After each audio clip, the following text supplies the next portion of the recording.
The bridge of the UNS Indomitable hummed with quiet activity as it drifted through the darkness between stars. Captain Daesung sat in his command chair, watching the sensor displays with practiced eyes.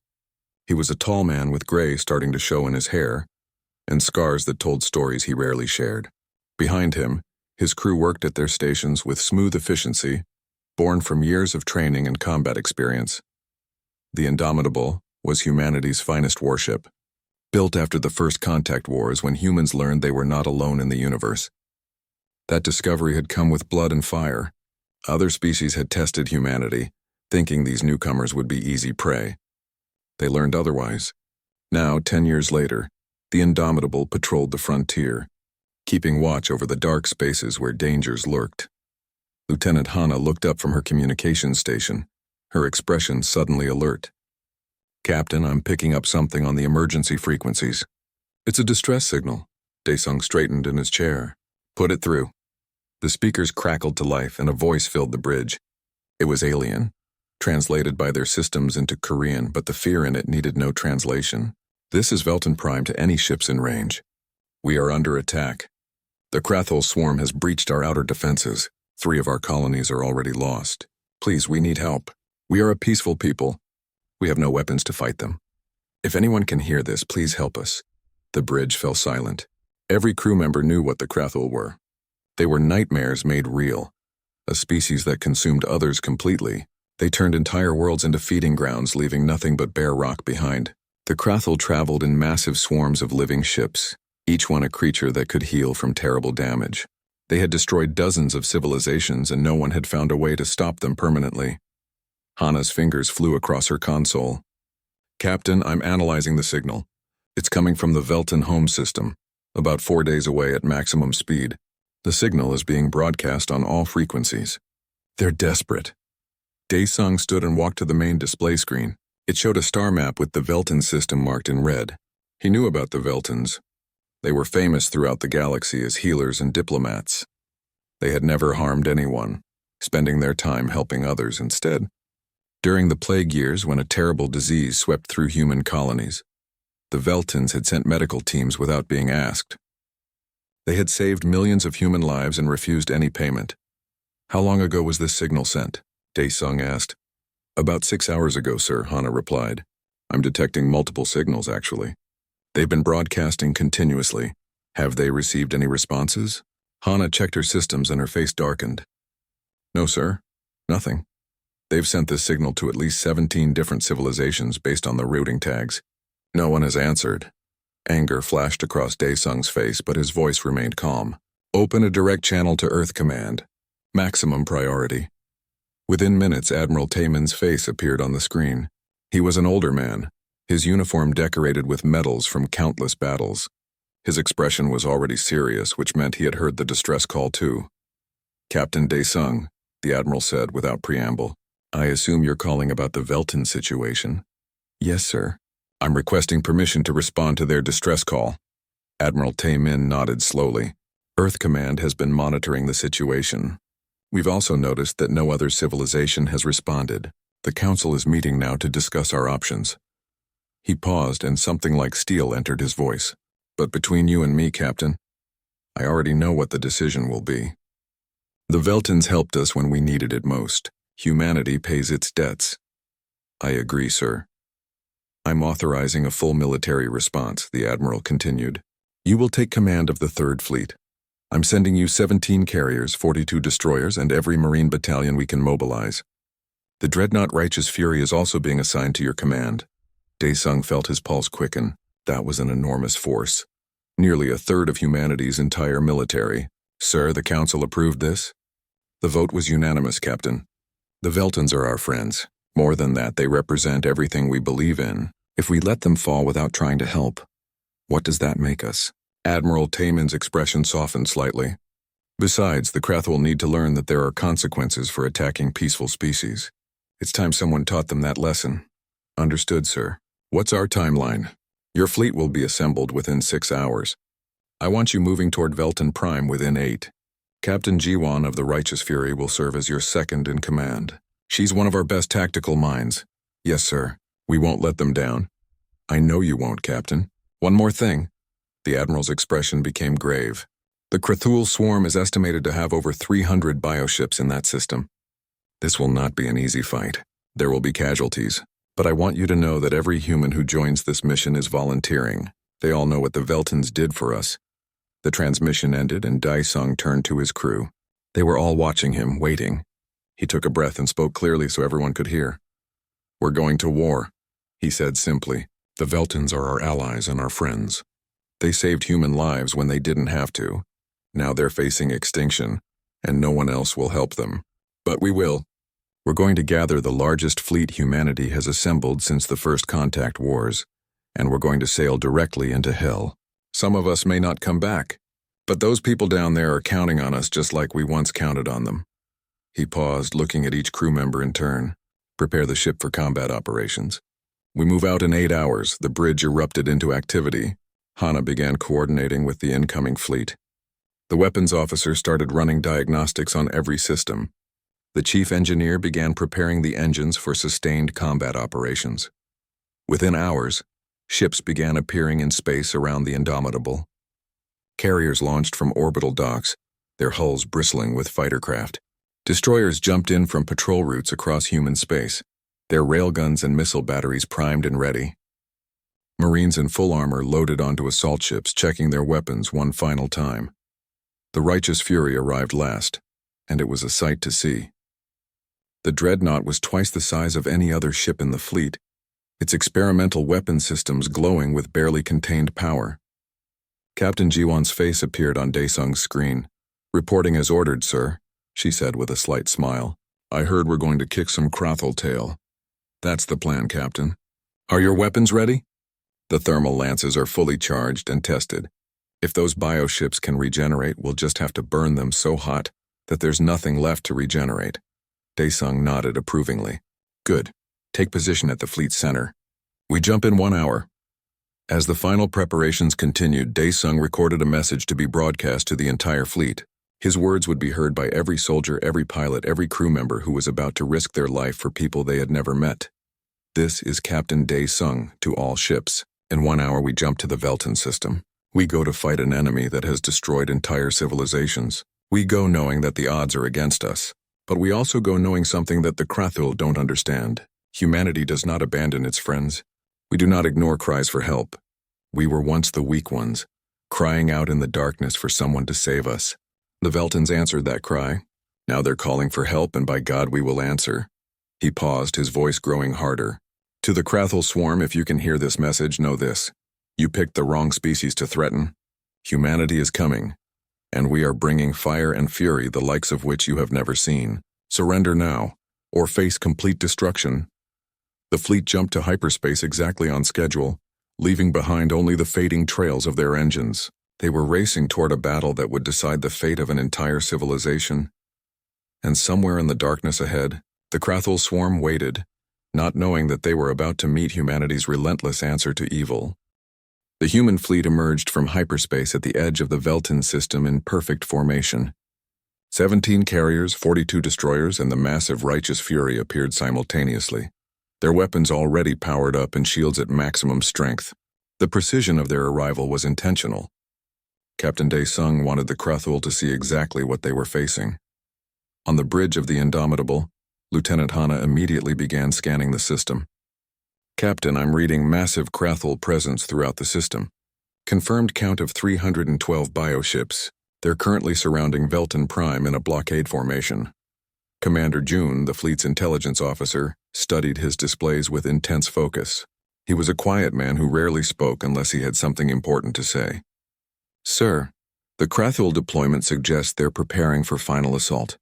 Based on their positioning, I estimate they'll begin planetary bombardment within 24 hours. "What about the Velton defenses?" Daesung asked. "Minimal, sir. They have about 30 security vessels, but they're designed for police work, not military combat. They're trying to maintain a defensive perimeter around their homeworld, but it's failing. The Krathul are slowly tightening their grip." Daesung nodded grimly. "Hana, open a channel to the Velton government. Let them know we're here." The face that appeared on the screen was unlike any human. The Velton named Quilnara had large, gentle eyes and skin that shimmered with soft blue light. But those eyes were filled with desperate hope when they saw Daesung. "You came," Quilnara said, their voice trembling. "I cannot believe you actually came. We sent distress calls to 17 civilizations. You are the only ones who answered." "We received your call," Daesung replied. "The Veltans helped humanity when we needed it most. We do not forget our friends." How much time do we have? "The Krathul gave us an ultimatum. We must surrender in 18 hours or they will begin consuming our world. Captain, I must be honest with you. We have nothing to offer in return for your help. Our civilization has never developed weapons. We have no military technology to trade. We can only offer our gratitude and our promise of eternal friendship." Daesung's expression softened slightly. "We didn't come here for payment, Quilnara. We came because it's the right thing to do. Now I need you to keep your people calm and away from the orbital zones. This is about to become a war zone." Ambassador Sujin stepped forward into view of the camera. She was a diplomat who had volunteered to join the fleet specifically to coordinate with the Veltans. "Quilnara, I'm Ambassador Sujin. We'll need real-time intelligence on the Krathul positions and any information you have about their tactics." "Of course, Ambassador. We're sending everything we have now. But please understand we know very little about combat. We are healers and teachers, not warriors." "That's what we're here for," Sujin said gently. "You focus on protecting your civilians. Let us handle the Krathul." After the transmission ended, Daesung called an immediate strategy meeting with all ship captains. Captain Jiwan's face appeared on the main screen along with dozens of others. The mood was serious but determined. "We've all seen the intelligence reports," Daesung began. 300 Krathul bioships against our fleet. The good news is that we have technological superiority and better tactical coordination. The bad news is that Krathul bioships can regenerate from massive damage. Standard weapons have limited effectiveness." Jiwan leaned forward. "I've been studying the Krathul biology data that the Veltans provided. These bioships are essentially giant organisms. They can heal wounds, regrow damaged sections, even split into smaller units if necessary. However, they have one weakness. They can't regenerate from extreme heat. If we burn them hot enough, fast enough, they die permanently. The Righteous Fury's thermal lances," someone said. "Exactly," Jiwan confirmed. "My ship can kill them efficiently. But I can't take on 300 ships alone. I need the rest of the fleet to focus fire, overwhelm their regeneration capabilities, and keep them off me while I target their command ships." Commander June added his analysis. "I've identified what appears to be a hive structure in their formation. There are 12 large bioships that seem to be coordinating the others. If we can eliminate those command vessels, the rest may lose cohesion." "What about their biological weapons?" asked one of the carrier captains. "The reports mention spore clouds that can infect organic matter. All personnel are to remain in sealed armor when outside ship hulls," Daesung ordered. "Our ships will maintain positive pressure ventilation with filters designed to catch any biological contaminants. Medical Officer Dr. Yunji has developed countermeasures based on Veltan research. Any infected personnel or equipment will be immediately quarantined." Dr. Yunji's face appeared on one of the smaller screens. She looked tired but determined. "We've set up decontamination protocols on every ship. I've also been working with Veltan physicians. Their medical knowledge is incredible. If anyone gets infected, we have treatment options now." "Good work, Doctor," Daesung said. He looked around at all the faces on his screens. "Let me be clear about something. The Krathul have never faced organized human resistance before. They're used to overwhelming their enemies through numbers and biological warfare. They think they're the apex predators of the galaxy. Today we're going to show them they're wrong." Before the meeting could continue, Hana interrupted urgently. "Captain, the Krathul are broadcasting a message. It's directed at us. Put it through." The voice that filled the bridge was wrong somehow. It didn't sound like one voice but many speaking together, creating a disturbing harmony. "Human vessels. You interfere in Krathul territory. The Veltans are marked for consumption. Leave now or share their fate. Your ships will feed our swarm. Your crews will become part of us. You cannot win. We are infinite. We are inevitable." Silence fell over all the ships as everyone waited for Daesung's response. The captain stood slowly, his expression calm but his eyes burning with cold fury. "Hana, open a channel. Broadcast this on all frequencies. I want every Krathul in this system to hear what I'm about to say." "Channel open, sir." Daesung's voice was quiet but carried absolute authority. "Krathul Swarm, this is Captain Daesung of the United Nations ship Indomitable, commanding the human Third Fleet. You have made a serious mistake. The Veltons are under human protection. You have 12 hours to withdraw all forces from this system. If you do not retreat, we will demonstrate exactly why humanity does not fear the dark. Consider this your only warning. The Krathul response came immediately, filled with what might have been laughter. You warn us? We have consumed civilizations that existed before your species learned to make fire. We have fed on empires that spanned 100 worlds. What can you possibly do against the swarm? You're about to find out, Daesung said coldly. 12 hours. Choose wisely. He cut the transmission and turned to his crew. All ships move to battle formation Alpha 7. Carriers launch all fighters but keep them close. Marines prepare boarding equipment. Science teams. I want constant monitoring of all Krathul vessels. The moment they make a move toward Velton Prime, we engage. Throughout the fleet, thousands of personnel moved to their stations. Fighter pilots climbed into their cockpits and ran pre-flight checks. Among them was Lieutenant Yunho, a young pilot with over 50 combat missions already under his belt. He settled into his fighter's seat with practiced ease, his hands moving across the controls automatically. Blue Squadron, this is Blue Leader, he said into his comm. Status check. One by one, his pilots reported ready. Yunho looked out at the Krathul fleet in the distance. The bioships were massive, irregular shapes that looked more like tumors than vessels. They pulsed with sickly light. And even from this distance, they seemed wrong somehow, like they didn't belong in normal space. Down in the marine bays, Sergeant Minho checked his squad's equipment one final time. He was a compact man built like a tank, with scars covering his arms and a reputation for being unkillable. His squad trusted him completely because he had kept them alive through impossible situations before. Listen up, Minho said to his Marines. The Krathul fight up close. They like to board ships, spread their spores, turn crews into mindless infected. We're not going to let that happen. We're also going to board them first. These bioships have central organs that function like bridges.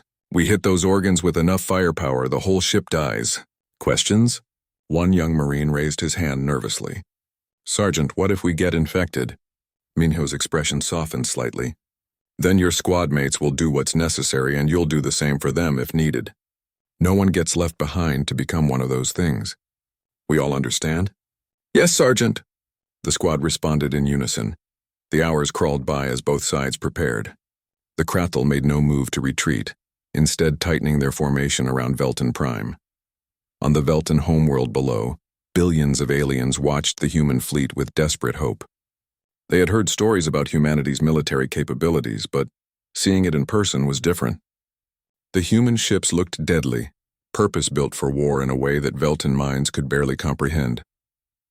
When exactly 12 hours had passed, Daesung stood on his bridge and spoke one final time to his fleet. The first shots of the battle came from the human fleet's long-range railgun batteries. Tungsten slugs the size of small cars accelerated to impossible speeds, crossing the distance between the fleets in seconds. They struck Krathul bioships with devastating force, tearing through organic armor and creating massive wounds in the living vessels. For a moment, it seemed like the battle would be quick. Then the human crews watched in horror as the wounds began to close. Flesh knitted back together and armor plates regrew like scabs forming on a wound. Within minutes, ships that should have been crippled were fully functional again. Captain, the railguns aren't effective enough, Commander June reported. They're regenerating faster than we can damage them. Daesung had expected this. All ships switched to thermal weapons, plasma batteries and fusion missiles. If they want to regenerate, we'll burn them so hot there's nothing left to regenerate from. The Krathul swarm didn't wait for the second volley. They accelerated forward in a massive wave, their bioships moving with disturbing organic grace. As they closed the distance, they began launching their own weapons. Millions of small organisms burst from the bioships like seeds from a pod, each one the size of a fighter craft and guided by simple predatory instinct. Incoming fighter-sized organisms. Estimated count over 2 million, Hana called out. They're heading straight for us. Launch all fighters, Daesung ordered. Carriers deploy defensive screen. Throughout the fleet, launch bays opened and fighters poured out like angry wasps. Lieutenant Yunho led Blue Squadron into the approaching swarm, his targeting computer immediately overwhelmed by the sheer number of targets. Blue Squadron, engage at will, Yunho ordered. Don't let them reach the capital ships. His finger pressed the firing stud. and his fighter's plasma cannon spat streams of superheated energy. The Krathul organisms exploded when hit, but there were always more. For every one destroyed, 2 more seemed to take its place. The dogfight became a chaotic mess of diving, weaving craft and exploding organisms. Yunho's wingman, Blue 2, screamed over the comm. "I'm hit!" Something splashed on my hull. "It's eating through the armor. Blue 2, eject now," Yunho ordered. "Negative, the spores are already inside. I'm sealing my cockpit, but the hull integrity is failing. I'm losing control and..." The transmission cut off as Blue 2's fighter began to twist and deform, its metal hull corrupting into something organic and wrong. Yunho made the hardest decision of his life. He locked weapons on his wingman's fighter and fired. The plasma blast vaporized the corrupted craft before it could spread its infection to others. "This is Blue Leader to all fighters," Yunho said, his voice tight with grief. "If you get infected, if those spores breach your cockpit, you eject immediately. Do not let the infection spread to your ship." "Understood?" Reluctant acknowledgments came back. Every pilot knew what that meant. Ejecting in the middle of this battle was a death sentence, but it was better than becoming a vector for Krathul infection. Meanwhile, the capital ships had engaged the main Krathul bioships with their new weapons loadout. Plasma batteries designed to heat targets to 15,000 degrees fired continuously. Fusion missiles detonated inside Krathul vessels, creating miniature suns that burned from the inside out. This time the bioships didn't regenerate. When burned hot enough, they simply died. Captain Jiwan aboard the Righteous Fury proved why humanity had built such an experimental vessel. The dreadnought's thermal lances fired beams of concentrated energy that could melt through a moon. When those beams struck Krathul bioships, they didn't just kill them. They erased them, turning organic matter into expanding clouds of superheated gas. "Target destroyed," Jiwan's weapons officer reported.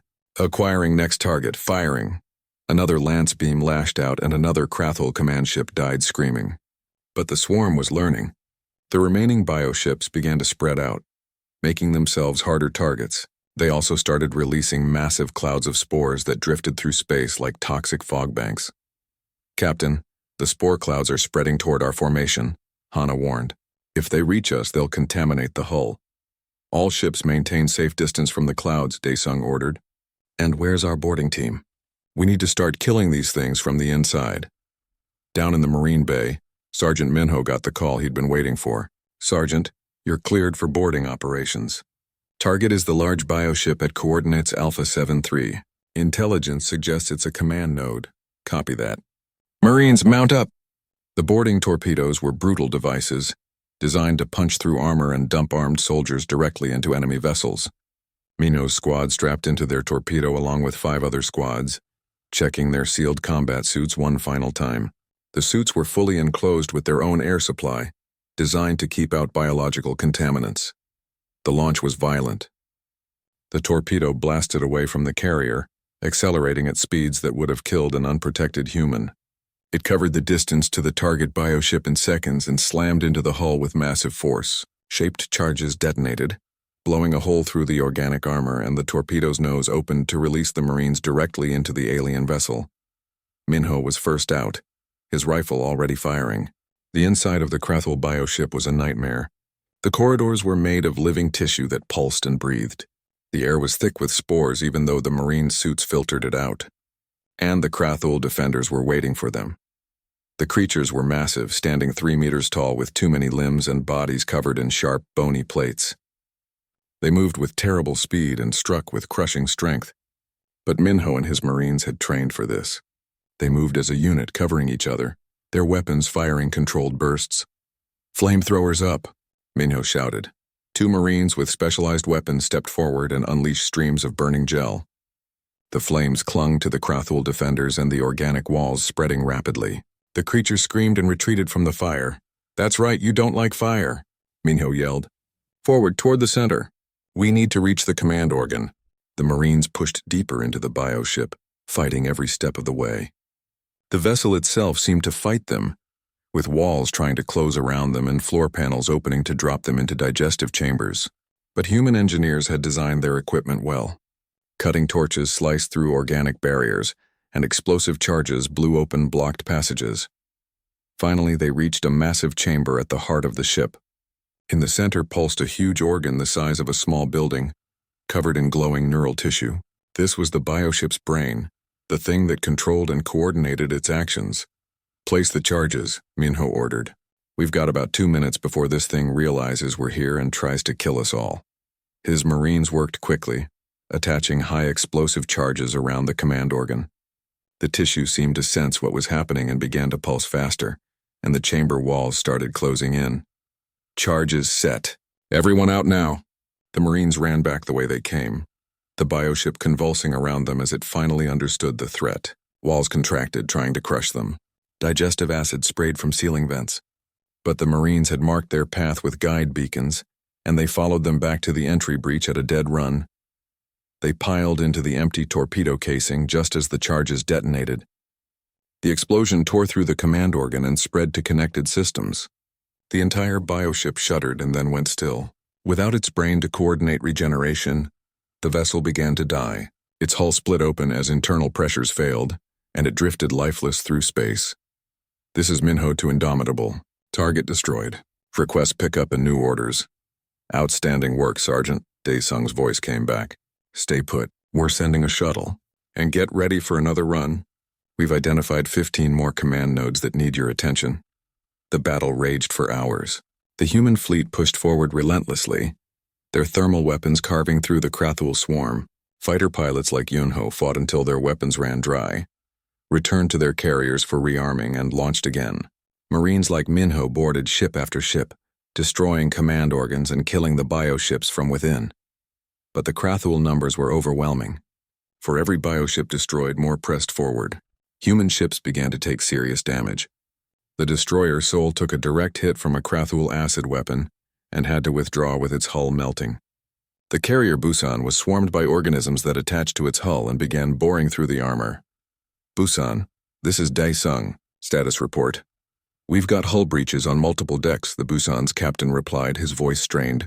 "The organisms are inside the ship. We're fighting them in the corridors, but there are too many. Request permission to evacuate and scuttle the ship." Daesung's jaw tightened. "Permission denied." "Hold your position. Righteous Fury, can you support the Busan?" "On our way," Jiwon replied immediately. Her dreadnought changed course, its point defense weapons already firing. Streams of high-velocity rounds tore the organisms off the Busan's hull. "Busan, seal all internal hatches and vent the infected sections to space." "Sir, we have crew in those sections." "I know," Jiwon's voice was hard. The news of the incoming Krathul reinforcements spread through the human fleet like wildfire. On every ship, exhausted crew members looked at each other with grim determination. They had already fought for 18 hours straight. Now they faced an enemy force twice as large as the one they had barely defeated. On the bridge of the Indomitable, Captain Daesung called an emergency meeting with his senior officers. Captain Jiwon's face appeared on the screen, covered in sweat and ash from fire damage on her ship. Commander Jun looked at his displays with calculating eyes. Ambassador Sujin stood to one side, her expression worried. "Commander, how long until the reinforcements arrive?" Daesung asked. 36 hours at their current speed," Jun replied. "They're coming in fast, not bothering with stealth. They know we're here and they think their numbers will be enough to crush us. Can we hold Velton Prime against 600 ships?" someone asked. Jun shook his head slowly. "Not with our current force strength. We've lost too many ships and our ammunition is running low. If we stay in defensive positions around Velton Prime, they'll overwhelm us through sheer numbers. We'd buy the Veltons maybe another day before the Krathul broke through." The bridge fell silent. Then Daesung spoke, his voice quiet but determined. "Then we don't wait for them to come to us. We take the fight to them." Everyone stared at him. Jiwon spoke first. "Captain, are you suggesting we leave Velton Prime undefended and attack the incoming fleet?" "Not entirely undefended. We leave a small force to guard the planet, enough to handle any stragglers from the first wave. But we take the majority of our fleet and intercept the Krathul reinforcements in deep space, away from Velton Prime." "That's insane," someone muttered. "No," Jun said suddenly, his eyes lighting up with understanding. "It's brilliant. In deep space, we're not limited by having to protect the planet.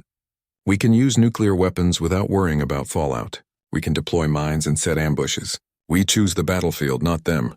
Jiwon nodded slowly. "The Righteous Fury's thermal lances are most effective at medium range. In deep space, I can position us perfectly. And if we set up minefields in their path, exactly, Daesung said. We'll use every advantage we have. The Krathul are expecting us to defend passively.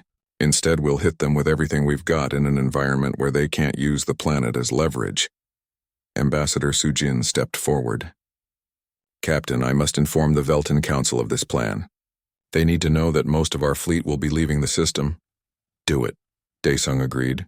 Be honest with them about the risks, but also tell them this is their best chance for survival. Within the hour, the Velton Council responded. Quilnara's face appeared on the screen, and their expression was one of deep emotion. Captain Daesung, the Council has discussed your plan.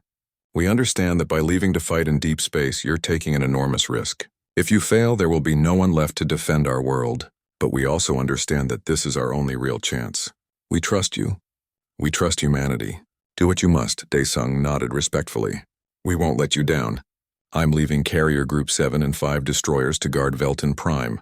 They'll protect you from any remaining Krathul in the system. The rest of us will go hunt the main force. The fleet began preparing immediately.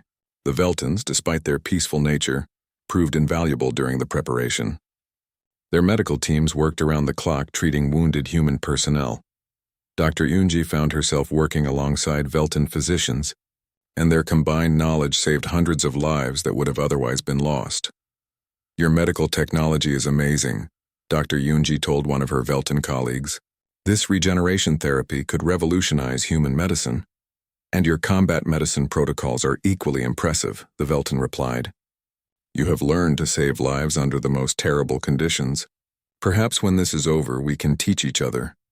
I'd like that, Dr. Yunji said with a tired smile.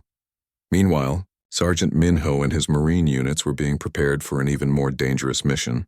Admiral Taemin, speaking from Earth Command via Quantum Link, had authorized the use of specialized weapons that were normally prohibited. Sergeant, I'm sending you biological agents specifically engineered to attack Krathul DNA, the Admiral explained. These weapons are banned by galactic law because they're considered too inhumane.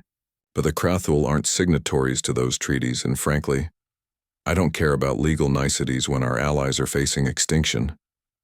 Minho looked at the canisters his Marines were loading. What do these do, sir? They're viral agents that attack Krathul's cellular structure. Once inside a bioship, they'll spread through the entire organism, breaking down its ability to regenerate. The bioship will effectively eat itself from the inside. It's not a quick death, and it's not pretty, but it's effective. Good, Minho said simply. These things wanted to consume the Veltons. Turnabout is fair play. 24 hours after the decision was made, the human attack fleet jumped to hyperspace, leaving behind only a small defensive force at Velton Prime. They emerged in deep space exactly where Commander June had calculated the Krathul fleet would pass through. The location was perfect. They were in a dense asteroid field that provided cover and opportunities for ambush. The human fleet immediately began setting their trap. Destroyers deployed thousands of nuclear mines throughout the asteroid field, each one powerful enough to vaporize a bioship. The carriers positioned themselves behind large asteroids, hiding their signatures. The Righteous Fury took position at the center of the formation, its massive weapons powered up and ready. All mines deployed, reported the tactical officer. Triggering mechanisms are active. Any Krathul ship that comes within 1 kilometer will set them off. Fighter squadrons? Daesung asked. Ready and waiting, Lieutenant Yunho's voice came back. His squadron was hidden inside a hollowed-out asteroid, their engines cold to avoid detection. All across the battlefield, human fighters waited in similar hiding spots. Marine teams? Loaded and ready, Minho confirmed. His boarding torpedoes were attached to several destroyers that would launch them at point-blank range when the Krathul arrived. Then we wait, Daesung said. Silent running. No active sensors. Let them come to us. The wait was agonizing. 12 hours passed with the fleet maintaining absolute silence, drifting in space like dead hulks. Then Commander June picked up the first signs on his passive sensors. Contact. Multiple hyperspace signatures ahead. The Krathul are arriving. The enemy fleet emerged from hyperspace exactly as predicted. 600 bioships appeared in a massive formation, moving with the confidence of predators who had never known defeat. They were heading directly toward Velton Prime. Not expecting any resistance in deep space, they flew straight into the minefield. The first explosions were simultaneous. Dozens of nuclear mines detonated at once, their blasts tearing through the Krathul formation. Bioships vanished in balls of nuclear fire, their organic armor providing no protection against the raw power of atomic weapons. The neat formation dissolved into chaos. All ships engage now, Daesung ordered. The human fleet came to life. Engines flared, weapons powered up, and suddenly the Krathul found themselves surrounded. The Righteous Fury's thermal lances began firing in rapid sequence, each shot killing another bioship. Carriers launched their fighters, and Lieutenant Yunho led his squadron in a devastating surprise attack, their weapons blazing. This is Blue Leader. Targets everywhere. Engage at will. The Krathul, stunned by the ambush, tried to recover and counterattack. But the humans had every advantage. The asteroid field limited the bioship's movement while giving human fighters places to dodge and hide. The mines continued to detonate as panicked Krathul vessels maneuvered into them. And the human ships, positioned perfectly before the battle even began, could focus their fire with deadly precision. Captain Jiwan's voice was calm as she directed the Righteous Fury's fire. Target their command ships first. Kill the brains and the body will follow. Firing Lance 3. Target destroyed. Acquiring next target. The battle became a massacre. The Krathul had numbers, but they were fighting in an environment designed to neutralize that advantage. Every asteroid could hide a human fighter. Every piece of debris could be a mine waiting to detonate. The bioship's ability to regenerate meant nothing when they were being hit by nuclear weapons and thermal lances that left nothing to regenerate from. Sergeant Minho's Marines launched their boarding assault when the Krathul fleet was most disorganized. Dozens of boarding torpedoes shot through the chaos, slamming into the largest bioships. Minho's squad breached a command vessel, and this time they were carrying the biological weapons. Release the agent, Minho ordered. His Marines deployed canisters that sprayed viral agents throughout the bioship's corridors. The effect was immediate and horrifying. The living walls began to decay, flesh rotting and sloughing off. The Krathul defenders collapsed, their bodies breaking down at the cellular level. The bioship itself started dying, its organs failing one by one. Move to the command organ and finish it, Minho ordered. His squad ran through corridors that were literally falling apart around them, the bioship dying even as they moved through it. The human fleet limped back into orbit around Velton Prime, 3 days after their victory in deep space. The ships that returned were battered and scarred, their hulls bearing the marks of brutal combat. But they returned victorious, and that made all the difference. Captain Daesung stood on the bridge of the Indomitable, watching as Velton vessels approached to guide them into orbit. The entire planet below seemed to glow with celebrations. Cities that had been dark with fear now blazed with light. The Veltons were a people who had faced certain death, and humanity had saved them. Captain, we're receiving thousands of messages from the planet, Lieutenant Hana reported, her voice thick with emotion. They're all saying thank you. Over and over in every language they have. Thank you. Quilnara's face appeared on the main screen. The Velton leader's eyes were filled with tears of joy and gratitude. Captain Daesung, you did it. You actually did it. The Krathul are gone. Our sensors show only debris in the outer system. You destroyed them completely. Not completely, Daesung replied honestly. Some escaped, but they won't be back. The Krathul learned today that there are species in this galaxy they cannot consume. They learned that the Veltons have friends who will fight for them. More than friends, Quilnara said softly. Family. We can never repay what you have done for us. You lost thousands of your people saving ours. We heard your casualty reports. 4,000 humans died defending strangers. They died defending friends, Daesung corrected. The Veltons saved human lives during the plague years. Those 4,000 were just paying forward the kindness you showed us. Over the next few days, the human fleet worked to recover and repair while the Veltons did everything they could to help. Medical teams from the planet came up to treat wounded humans. Engineers provided resources and assistance with ship repairs. Food, supplies, and materials were freely given without any thought of payment. Dr. Yunji continued working alongside Velton physicians, and their collaboration led to medical breakthroughs that would benefit both species. We're sharing everything we know, she told Captain Daesung during one of his visits to the medical bay. The Veltons have healing techniques we never imagined, and they're fascinated by our trauma surgery methods. Together, we're saving lives that would have been lost. In the Marine quarters, Sergeant Minho was helping organize memorial services for the fallen. Each Marine who had died in combat was honored with full military rights. The Veltins asked permission to attend these services, and thousands of them came to pay their respects to the humans who had died saving their world. Minho stood at attention as the names were read. Each name was a person he had known, someone who had fought beside him. When the service ended, a young Veltin approached him hesitantly. "Sergeant Minho," the alien said in careful Korean, having learned some human language specifically for this moment. "I wanted to thank you personally. My family lives in a city that would have been the first target of the Krathul ground assault. Because of you and your Marines, they are alive. My children are alive. I have nothing to give you except my gratitude, but please know that we will never forget."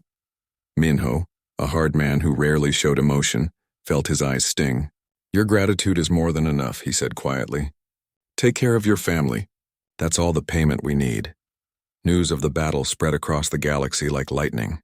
The 17 civilizations that had ignored the Veltin distress call suddenly found themselves facing harsh scrutiny and shame. Several of them sent representatives to Veltin Prime, offering apologies and explanations for their inaction. Ambassador Sujin met with these delegations, and her responses were polite but cold. To the Tarian ambassador, who claimed they couldn't help because of resource limitations, she simply said, "Humanity was on the other side of known space, yet we arrived within days with a full fleet. Perhaps your resources were not as limited as your will." To the Centauri collective, who argued that military intervention wasn't their way, she replied, "The Veltins are not a military people either. That's precisely why they needed help. Your way apparently includes watching innocent beings die." The meetings were uncomfortable, and they were meant to be. Ambassador Sujin was making sure the galaxy understood that humanity had standards, and those who failed to meet them would be remembered. But not all the news was harsh. Dozens of smaller civilizations, inspired by humanity's actions, began reaching out. They were species who had also been victims of aggression, who lived in fear of larger predators like the Krathul. They asked if humanity would consider defensive pacts, mutual aid agreements, or simple friendship. Captain Dae-sung discussed this with Admiral Taemin via quantum link. The Admiral looked tired but satisfied. "Captain, Earth Command has been flooded with diplomatic requests. Apparently humanity has gained a reputation. We're being called the Guardian species." "I'm not sure we deserve that title, sir," Dae-sung replied. "We just did what was right." "That's exactly why you deserve it," the Admiral said with a slight smile. "Most species do what's convenient or profitable or safe. Humanity does what's right even when it's hard, even when it costs us dearly. The galaxy has noticed. The Galactic Council, the largest interstellar government body, sent a formal delegation to Veltin Prime.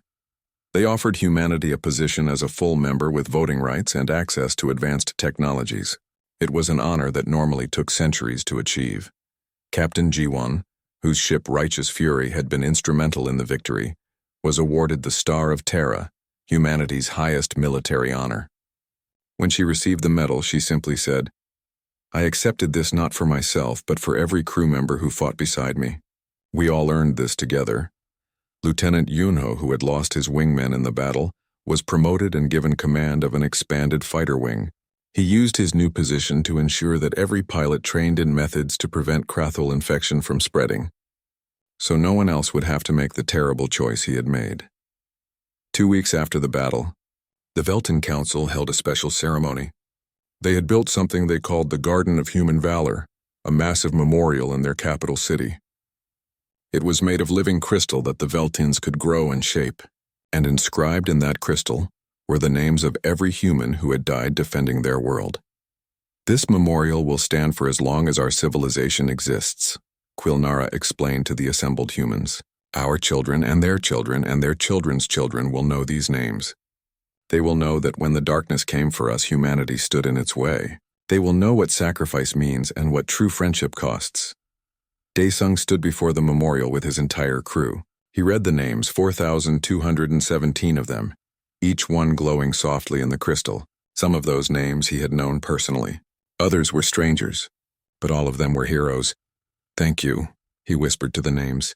"You gave everything so others could live. Your sacrifice will never be forgotten." The Veltans and humans formalized their alliance with a treaty that went far beyond simple military cooperation. They pledged to share technology, culture, and knowledge. Veltan medical science combined with human engineering would benefit both species. More importantly, they promised to stand together if either was threatened again. But humanity's alliance wasn't limited to the Veltans. 7 other civilizations, inspired by what they had witnessed, also requested mutual defense pacts.